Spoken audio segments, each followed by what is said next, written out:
I've been feeling all the spooky moods lately, so today I'm matching Edgar Allan Poe poems to every autumn vibe. So from cozy and atmospheric to full psychological terror. But here's a twist. We're not just reading them, we're unpacking why they work. Because Poe wasn't just a great writer, he was a psychological engineer. So this is my completed tales and poems of Edgar Allan Poe. And first we're going to do cozy spooky with the bells. Then we're going eerie mystery with the raven. And then next, dark romance with Annabel Lee. And finally, full gothic horror with the telltale heart. So for the first half, I'll set the mood, I'll read some excerpts, and second half, we'll dive into the literary craft bit. So focusing on those unreliable narrators, the hypnotic sound, and just the beauty in decay formula that really shaped everything from Gone Girl to The Haunting of Hill House. But first, let's do a quick Poe refresher. He was born in 1809 and died in 1849, so he was just 40, but he basically invented detective fiction, he perfected gothic horror, and he poured every ounce of loss and addiction into his art. So yes, he led a tragic life, but he has an immortal legacy. But let's step into the dark a bit and start with his most underrated poem in his entire collection. Let's get into the cozy, spooky mood, because if you want Halloween atmosphere without nightmares, The Bells is your poem. So in the first stanza, hear the sledges with the bells,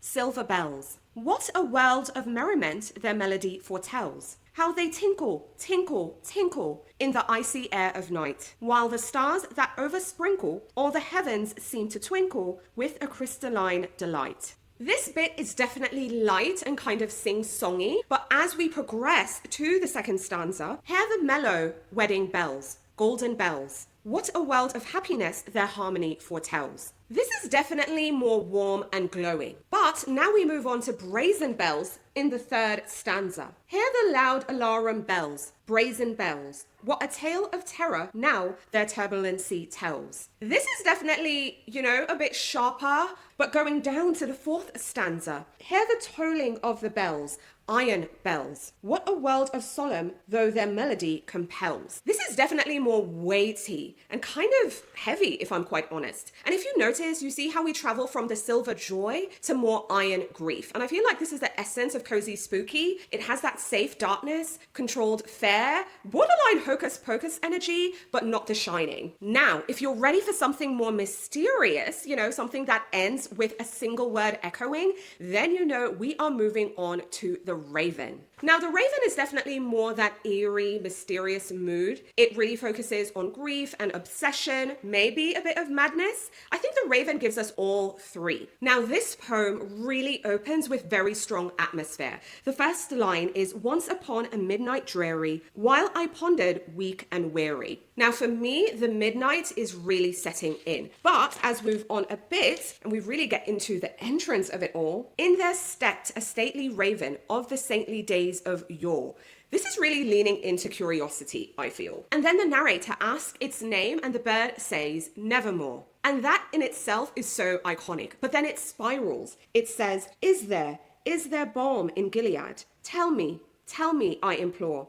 Quoth the raven, "Nevermore." And of course, we have to highlight the final lines. "And my soul from out that shadow that lies floating on the floor shall be lifted nevermore." I feel in The Raven, the ambiguity is the thrill. I mean, is the bird real? Or is it grief that is talking back? Is this supernatural? Is this purely psychological? I feel Poe never really tells us, and that uncertainty keeps it echoing. And then, let's also add, the word nevermore becomes its own character. It is also haunting both the narrator and us, the reader. But hey, maybe you want your darkness with a bit of romance on the side, tragic love, of course, instead of unanswered grief, then we need to switch things up to Annabel Lee. This is really for folks looking for a dark, kind of romantic mood. Now, Annabel Lee is Poe's most beautiful and quietly disturbing poem because it's really gothic romance in its purest form. Because when you're reading, it's kind of dreamy at first, but then the unease really starts to creep in. I mean, it starts with the very first line. "It was many and many a year ago in a kingdom by the sea, that a maiden there lived whom you may know by the name of Annabel Lee. And this maiden, she lived with no other thought than to love and be loved by me." It then goes on, "I was a child and she was a child in this kingdom by the sea. but we loved with a love that was more than love. I and my Annabel Lee. So of course, in the beginning, we have this fairy tale opening, and then we're moving on. We're getting a bit of context here. There is the love, and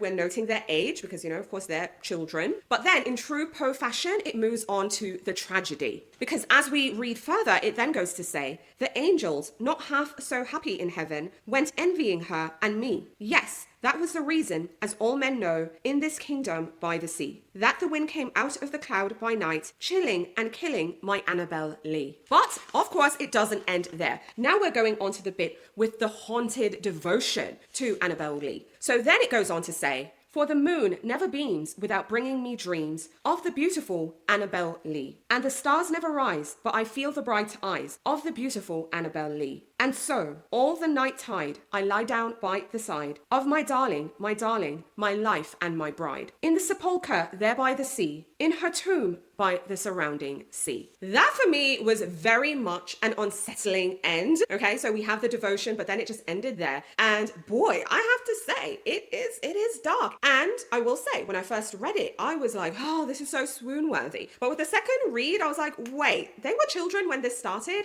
and now he's sleeping by her tomb every night. I mean, the poem presents this as eternal devotion, but I think there's something a tad bit unsettling about how young they were and how possessive the language really is, with the my Annabel Lee again and again throughout this poem. So that tension there between the beauty and the unease, that I feel is a Gothic sweet spot. But let me know your thoughts and comments about these poems so far. But I want us to turn the page to really get into a Gothic horror mood, and this will be focusing on the telltale heart. It's a psychological autopsy, I would say, because there's no ghost here, it's just pure guilt. Now, our narrator in this one swears he isn't mad while also confessing to murder. I actually feel this is Poe at his most terrifying because, of course, there are no ghosts. It's just, again, a human mind cracking. So let's get into it, of course, as always, with the start, because in the opening, we are starting with denial. So it reads, true, nervous, very, very dreadfully nervous. I had been and am. But why, will you say, that I am mad? The disease had sharpened my senses, not destroyed, not dulled them. Above all was the sense of hearing acute. I heard all things in the heaven and in the earth. I heard many things in hell. How then am I mad? Hearken and observe how healthily, how calmly I can tell you the whole story. Again, opening in true denial. We don't have all the pieces yet.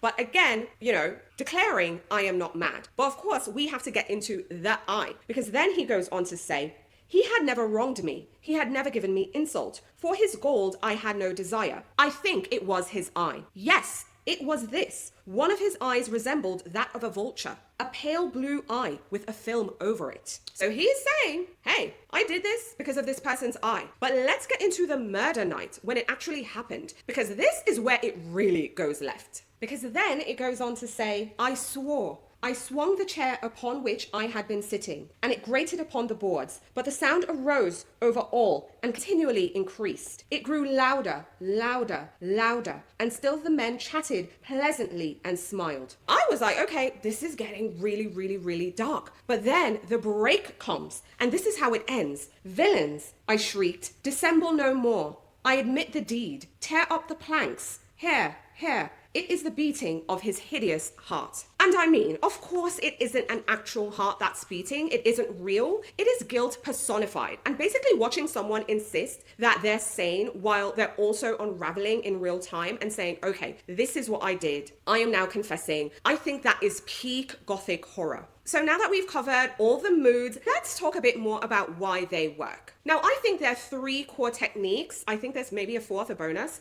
to really show why Poe really still messes with our heads. And I think for me, the first major thing is the unreliable narrator, because in The Raven and The Telltale Heart, we can't trust the storyteller, because are we hearing a bird, or is it grief, is it heartbeat, or is it guilt? That wobble mirrors how anxiety feels, because you can't trust your own senses. And I think modern thrillers from, say, Shutter Island, Raven to Gone Girl, they live off this device, and I dare say, Poe built the blueprint. Another thing is sound and repetition, because Poe writes for the air, like this should be orally read. And the bells is literal music, I feel. It's like, sounds like an actual ringing. And the Raven's Nevermore hits like at least a dozen times. In the Telltale, the louder, louder, louder. That repetition mimics obsessive thought. And the rhythm itself really traps you in the narrator's mind. Because after you've read it, I think you will always hear Nevermore in your head, at least for the rest of the day. And the final point is that beauty is really mixed in with the decay, because Poe makes his darkness very beautiful and flowery. So we lean in, for example, in Annabel Lee, because listening to this boy saying he's there at the sepulchre by the sea, it's very kind of lyrical and rhymey. But when you compare it to the Raven, it really describes a bird of saintly days of yore, which is kind of majestic, almost holy, but it also delivers on the despair. So overall, it's very generously packaged, even though it contains things that are very devastating. So I think that is the Gothic formula. I think that's why we're drawn to it, because our attention is pulled towards the beauty. However, inside it is decaying, it is rotting. And Poe uses that to pull us closer and closer to horror, because if it was just horror on the surface, we would never come near. Now, another thing I think Poe does really well is the single effect, because Poe has said that every element should create one emotional effect. So if I go back to some of what we've been reading today, I think the bells builds from joy and it takes us to death. The Raven from curiosity to despair. The Telltale from control to confession. There is no filler content here. It's just pure emotional engineering, which is why I feel that when you read him, it feels like you're entering a trance stage, because he really sucks you in with what he wants you to feel. All right, so now we've explored 4 Poe moods. You got the cozy spooky with the bells, you got eerie mystery with the Raven, dark romance with Annabel Lee, and gothic horror with the Telltale Heart. And we also looked at his style, so from his unreliable narrators to the hypnotic sound, the beauty mixed with the decay and that single effect precision, we can see now that it's all there. But let me know in the comments which mood hits you the most. Are you team cozy, team spooky, or team eerie mystery, team dark romance, or team gothic horror? I want to know which vibe really resonates with you. Maybe we can explore Poe some more based on your picks. And if you'd love more mood-based poetry or author deep dives, let me know in the comments who you think should be next. Should we do some Virginia Woolf or Mary Shelley or other romantic poets? Let me know what you'd like to see for winter and I'll add it to the calendar. Now, if you haven't already, now's a great time to like the video and subscribe to the channel. I post new videos every week and I go live every Thursday. Alrighty everyone, talk to you soon. Bye.